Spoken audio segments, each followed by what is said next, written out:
নমস্কার বন্ধুরা, সুস্মিতার রান্নাঘর স্লাইস অফ লাইফে আরও একবার আপনাদের সকলকে স্বাগত জানাই। এই সময় নতুন ফুলকপি আলুর ঝোল খেতে আমাদের সকলেরই খুব ভালো লাগে। একদম সিম্পলভাবে আমি আজকে এটা তৈরি করেছি। কোনো রকম কাজু, পোস্ত, চারমগজ বা অতিরিক্ত কোনো মশলার ব্যবহার না করে একদম সাধারণ মশলা দিয়েই তৈরি করেছি। কিন্তু বিশ্বাস করুন বন্ধুরা, খেতে এটা অসাধারণ হয়েছে। ভাত, রুটি, পরোটা সব কিছুর সাথেই জমিয়ে খাবার মতন অপূর্ব স্বাদের আলু ফুলকপির ঝোলের একটা রেসিপি আজ আপনাদের সাথে শেয়ার করছি। আশা করছি ভিডিওটা আপনাদের ভালো লাগবে। দেখে নিন রেসিপি। প্রথমে কড়াইতে পর্যাপ্ত পরিমাণ তেল গরম করে নিচ্ছি। সাদা তেলে আমি রান্নাটা করছি, তবে সর্ষের তেলেও বানাতে পারেন। তেল গরম হলেই তেলের মধ্যে দিয়ে দিচ্ছি বড় বড় টুকরোয় কেটে নেওয়া ফুলকপির ফুলগুলো। ঈষৎ উষ্ণ নুন জলে আমি কিছুক্ষণ এগুলোকে ভিজিয়ে রেখেছিলাম, যাতে এর মধ্যে কোনো পোকামাকড় থাকলে সেটা চলে যায়। এখন এগুলোকে তেলে ভেজে নিচ্ছি। একটু লাল লাল করে এই ফুলগুলোকে ভাজবো, যাতে ভাজতে ভাজতেই কিছুটা সেদ্ধ হয়ে যায়। তাছাড়া একটু কড়াভাবে ভাজলে খেতেও ভালো লাগে। ভাজবার সময় এর মধ্যে নুন দেবার প্রয়োজন নেই, নুন ছাড়াই এখন ভেজে নিচ্ছি। হাই আছে আমি এগুলোকে দেখুন লাল লাল করে ভেজেছি। এবার ভাজা ফুলকপির টুকরোগুলো কড়াই থেকে তুলে নিচ্ছি। ফুলকপি ভাজবার পর কড়াইতে যা তেল রয়েছে এর মধ্যেই আমি আলুগুলোকে ভেজে নেব। দুটো বড় আলুকে 4 টুকরো করে কেটে নিয়েছি। আলুগুলো একটু বড় করেই কেটেছি এই রান্নাটার জন্য। এখন এগুলোকেও লাল লাল করে ভেজে নিচ্ছি। আলু ভাজবার সময় এর মধ্যে একটু নুন দিয়ে দিচ্ছি। শুধু নুন দেব, হলুদ গুঁড়ো দেবার প্রয়োজন নেই। হাই আঁচেই উল্টে পাল্টে এগুলোকেও লাল লাল করে ভেজে নিচ্ছি। আলুগুলোকেও দেখুন আমি লাল লাল করে ভেজে নিয়েছি। এবার এগুলোকেও কড়াই থেকে তুলে নিচ্ছি। কড়াইতে দিয়ে দিচ্ছি আরও 1 টেবিল স্পুন তেল। তেলের মধ্যে দিয়ে দিচ্ছি 1 টেবিল স্পুন কাশ্মীরি লঙ্কা গুঁড়ো। এতে রঙটা সুন্দর আসবে, তবে ঝালটা কিন্তু খুব বেশি হবে না। আর দিচ্ছি হাফ টিস্পুন হলুদ গুঁড়ো। গ্যাসের আঁচ এই সময় অবশ্য করে একদম কমে রাখবেন, না হলে মশলা পুড়ে যাবে। তেলের সাথে এগুলো মিশিয়ে নিচ্ছি। মিশিয়ে নিয়েই এর মধ্যে দিয়ে দিচ্ছি আদা কাঁচা লঙ্কা বাটা। 1 ইঞ্চির একটা আদার টুকরো আর একটা কাঁচা লঙ্কা একসাথে এখানে বেটে নিয়েছি। তেলের মধ্যে দিয়ে 2 মিনিট কষিয়ে নিচ্ছি। গ্যাসের আঁচ কমে রেখেছি। রান্নায় দেবার জন্য একটা মশলা রেডি করে নিতে হবে। সেই জন্য নিয়েছি এখানে 2টো তেজপাতা, 2টো শুকনো লঙ্কা, একটা দারচিনি আর 2টো ছোটো এলাচ। এর সাথেই অ্যাড করছি 1 টিস্পুন গোটা জিরে। এবার মশলাগুলো শুকনো খোলায় একটু ভেজে নিচ্ছি। মশলাগুলো হালকা গরম হয়ে গেলেই এগুলোকে গ্রাইন্ডার জারে ট্রান্সফার করে নিয়ে একদম মিহি করে এগুলো গুঁড়ো করে নেব। অন্যদিকে মশলাও 2 মিনিট কষিয়ে নিয়েছি। এবার বানিয়ে নেওয়া গুঁড়ো মশলাটা এর মধ্যে দিয়ে দিচ্ছি।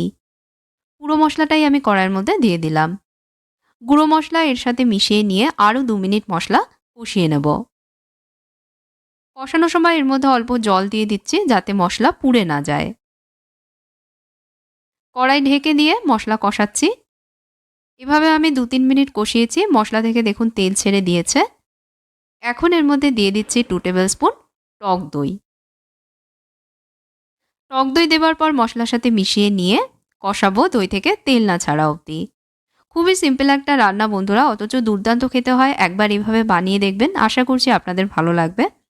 যদি ভালো লাগে অবশ্যই ভিডিওতে একটা লাইক দেবেন, আর এরকম রেসিপি দেখতে চ্যানেলে অবশ্যই সাবস্ক্রাইব করবেন। সাবস্ক্রাইব করবার সাথে সাথে সঙ্গে থাকা বেল আইকনে প্রেস করে দেবেন। ঢাকা চাপা দিয়ে আমি কষিয়েছি। দই থেকেও দেখুন তেল ছেড়ে দিয়েছে। এবার দিয়ে দিচ্ছি এর মধ্যে 1/4 কাপ মটরশুঁটি।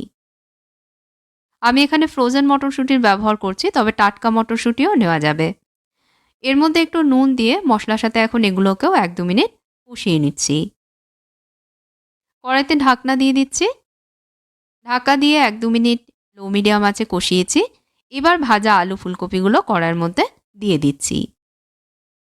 মশলার সাথে ভালোভাবে এগুলোকেও একটু মিশিয়ে নিয়ে কষিয়ে নেব। মশলা কষানোই আছে আর আলু ফুলকপিও ভালোভাবে ভাজা আছে, তাই এখন আর খুব বেশি সময় লাগবে না রান্নাটা কমপ্লিট করতে।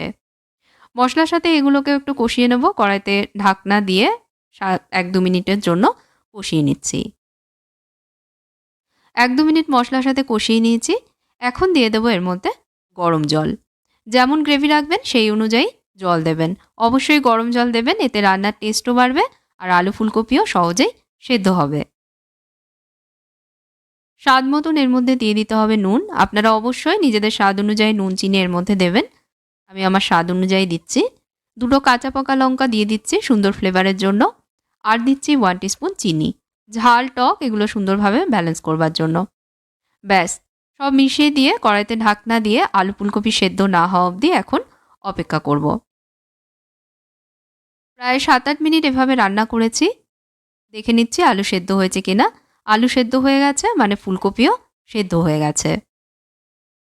এখন এর মধ্যে দিয়ে দেব 1/2 টিস্পুন গরম মশলা গুঁড়ো আর দেব একটু ঘি। 1 টিস্পুন ঘি এর মধ্যে দিয়ে দিলাম। ঘি, গরম মশলা সব এর সাথে মিশিয়ে নিয়ে আরও 30 সেকেন্ড এটাকে ফুটিয়ে নিচ্ছি।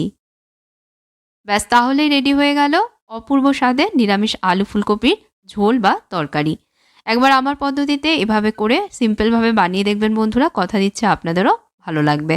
আর ভিডিওটা ভালো লেগে থাকলে প্লিজ ভিডিওতে একটা লাইক দেবেন, শেয়ার করবেন, আর অবশ্যই আমার চ্যানেলে সাবস্ক্রাইব করবেন, সঙ্গে বেল আইকনে প্রেস করবেন, আর যদি ফেসবুক পেজে দেখেন পেজে ফলো করে নেবেন।